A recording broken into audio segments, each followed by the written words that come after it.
This is my revised review on the V-Cubes here.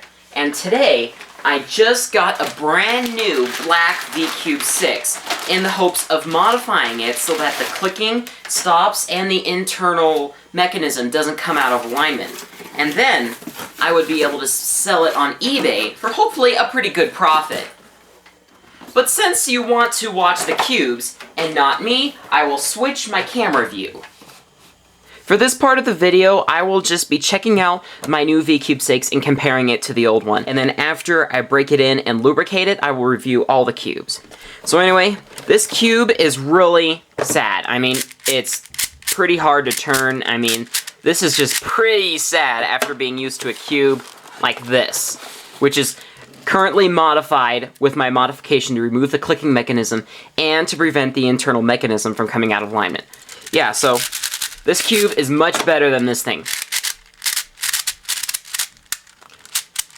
I can't even do that fancy finger trick at that speed. So yes, it definitely needs some breaking in. I will get back to you after this is lubricated and broken in.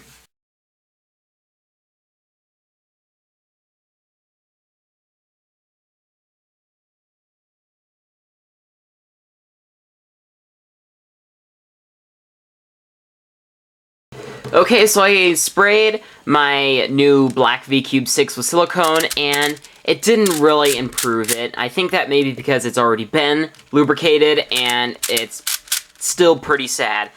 I can't wait to modify it. Okay, but first is first.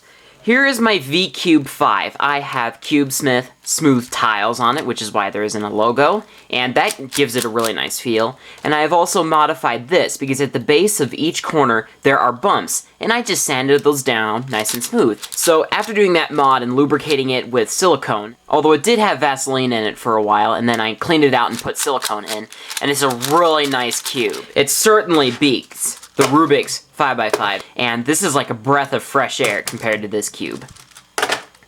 So yes, I really love this cube. And now for the V-Cube 6. After doing the modification, it is an awesome cube. It's just so awesome, it's nice and smooth.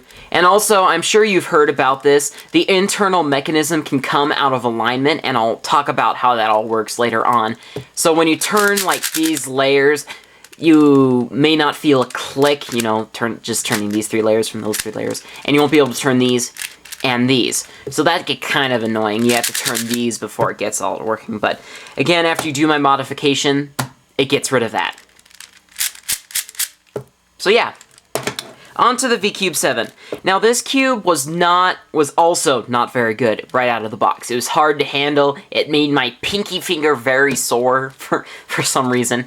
And it was hard to keep all the layers aligned, so I really wasn't happy with it at first, but as time grew on, I broke it in, and then I lubricated it with Vaseline, and then later on lubricated it with silicone. And one time, I dropped it out of a car when I was getting out onto a parking lot, and that was no big deal. In one video, this guy named Tony Fisher drop kicks his Rubik's Cube, his V-Cube down a sidewalk, so I wasn't too afraid of it. But then when I took it home, I dropped it over carpet, and it broke apart into 214 pieces. And I say that because the core here broke in 2. So I tried gluing this core back together, and I was carrying it around in my sack, and dropped that, and the cube broke again, so I contacted the V-Cube company, and they said, okay, can you send us a video of it? Because it looks like there was an air bubble, and you can kind of see it in there. It's currently filled up with super glue, but you can still kind of see it. And they said, thanks, we'll send you a new core. So that was really nice. It came in about 2.5 weeks, and here's an unboxing video I took of it. A lot of extra padding,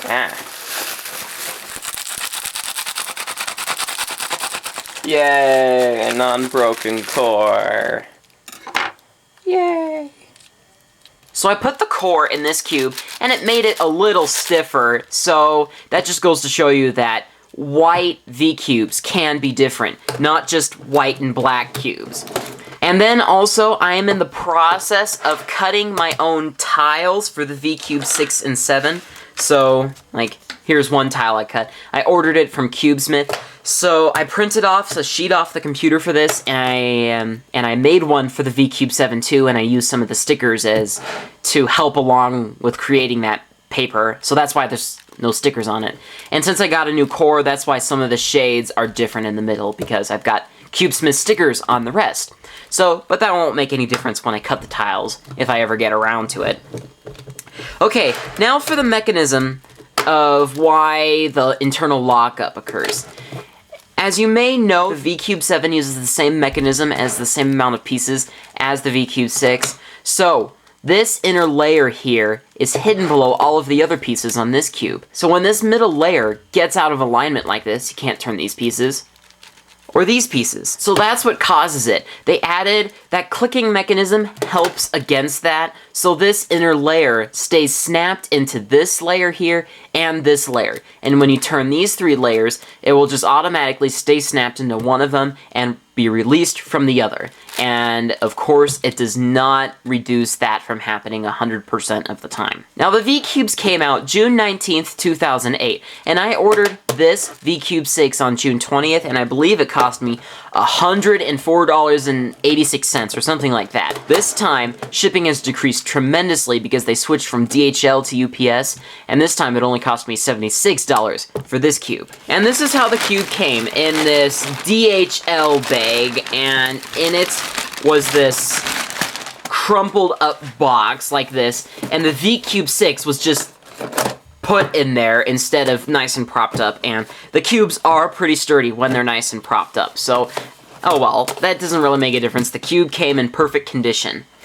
And also, I ordered the VCube collection, so the 5, 6, and 7, and then tried to sell the new 6x6 with it on eBay so that I can try and make a profit on it, because the VCube collection was cheaper than just buying the cubes individually. But the guy I sold it to never got it. So, this VCube 6 that I'll be selling on eBay, I will be using FedEx Ground, not USPS, and I will not ship out of country because he lived in Canada also. And it was really bizarre. When I ordered those cubes, it came in a nice sturdy box, but it also came in this bag here. Sorry you can't see the whole thing of it. So, but what really it is a DHL bag. So they took one, turned it inside out, and wrapped it around the box. How bizarre! So yes, that was kind of strange. And also another strange thing, as you saw when I lubricated this, is that some of the pieces are white inside. That's weird. Maybe they had a bunch of extra white pieces from the white VCube 6, and they just decided to use it in this one. Oh well, you can't really see them when solving it, so. Okay, now here's a size comparison between Rubik's Cubes and VCubes, and I currently don't have any stickers on my Rubik's 4x4 because I took the tiles I currently had on it and stuck it on my newly owned Eachine 4x4.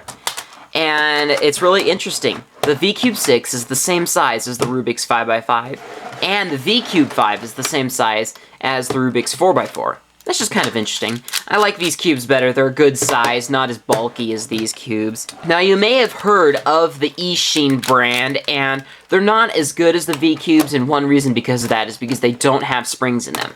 If you take apart your cubes and then stretch the core mechanism, you can feel a spring inside there, and these don't have springs, so that's too bad. I mean, oh well. It'll be nice when they make a VCube 4, so that I can have a nice good quality 4x4. Now, another question that you may be pondering is why were these cubes thought unattainable for like over 20 years or 15 years or something like that? And the answer is pretty simple.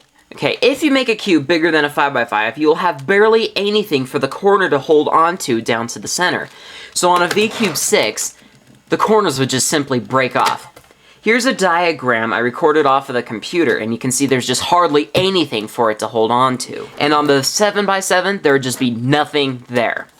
So what they did is they made all of these edge pieces and corners a little bigger than all of the centers, making the overall cube wider, which means the corners don't stick out as much. And on the VCube 7, they added a pillow shape to it, or a spherical shape to it, and that helps along with it too. And the reason why is on this Rubik's World, which is really a 2x2 cube, when you turn a layer 45 degrees, the corners don't stick out at all, like on this. So the more spherical a cube is, the less and less the corners will stick out. I'm not sure if that was the only reason why cubes are thought unattainable, but it makes sense. So, okay, so that about sums it up for my V-Cube review today. Be sure to check out my video on how to modify this thing, and then bid on it on eBay when I sell it.